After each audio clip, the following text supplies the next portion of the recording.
Good evening, visitors. Welcome to the Australian War Memorial's last post ceremony.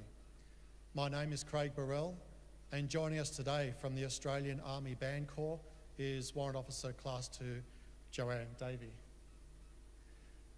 We warmly welcome the family of Private Arthur Crampton, whose story will be told shortly. We also warmly welcome Mrs. Daphne Chowan, widow of Lieutenant Albert Chowan, Victoria Cross recipient. We welcome the veterans who have served, those that are still serving, and the families that support them. We acknowledge the members of RSL and Services Clubs Association, RSL Victoria, and RSL Queensland, who are watching the broadcast of this ceremony across Australia. During this evening's ceremony, wreaths will be laid at the base of the pool of reflection by family and visitors to the memorial. Please stand and join in singing the national anthem.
The Australian War Memorial was the vision of Charles Bean, Australia's First World War official historian.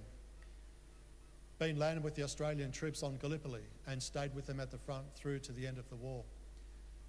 The idea of this national memorial and museum came to him at Pozières, France, in the depths of the bloody fighting of 1916. Bean's idea was that this would be a place where families and friends could mourn their loved ones buried in faraway places. It would also be a place that could help all Australians understand what these men and women had endured and what they had done for us.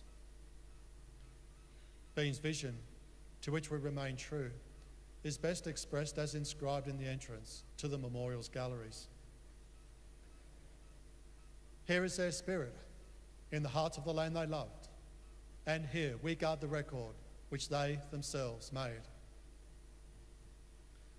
Tonight, we will read the story behind just one of those on the Roll of Honour, which lists the names of more than 102,000 men and women who have given their lives for us in war and operations for more than a century. But first, we present a lament, Flowers of the Forest. Wreaths or floral tributes will now be laid at the base of the pool of reflection.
Today we remember and pay tribute to Private Arthur Crampton.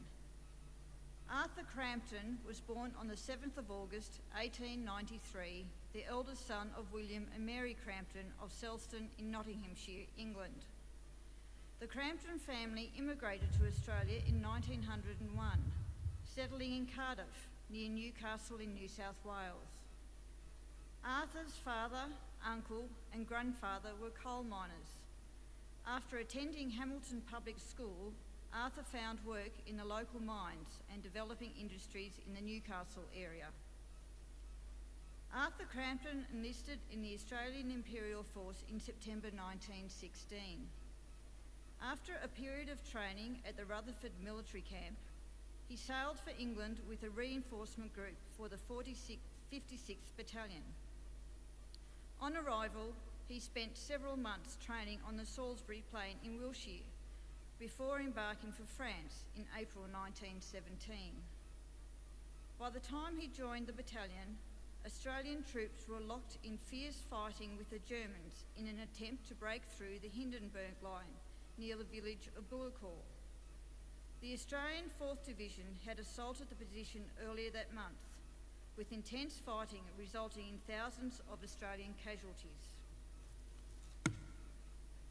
Crampton had been with the 56th Battalion for less than a fortnight before it went into action at Bullecourt.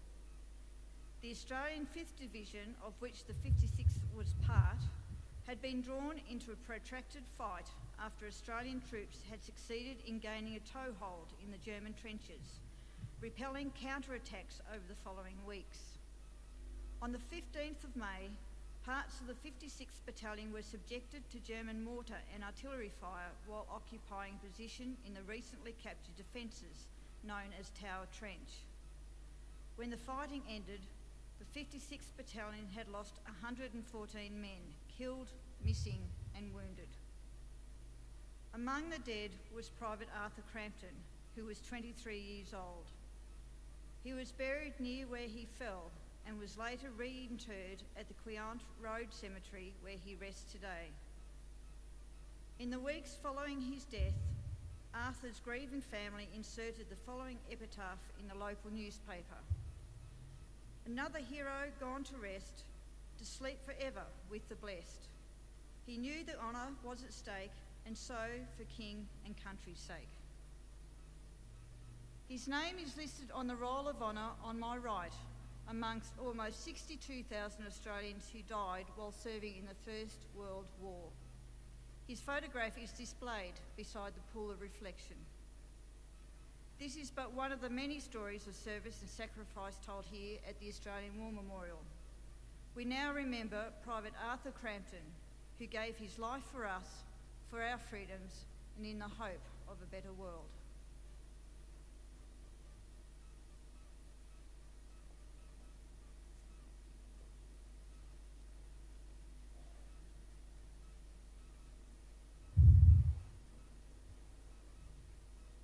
They shall grow not old, as we that are left grow old. Age shall not weary them, nor the years condemn. At the going down of the sun, and in the morning we will remember them.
lest we forget. Lest we forget.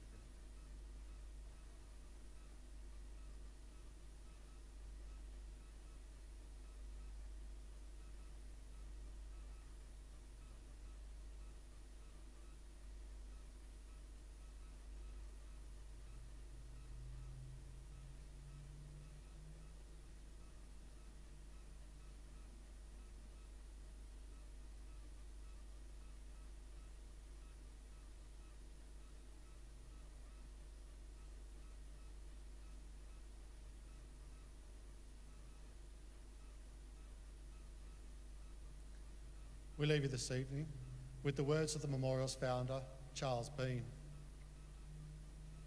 Many a man lying out there at Pozieres or in the low scrub at Gallipoli, with his poor, tired senses barely working through the fever of his brain, had thought in his last moments, well, it's over.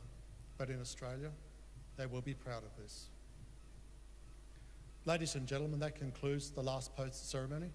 Thank you for visiting the Australian War Memorial, and good evening.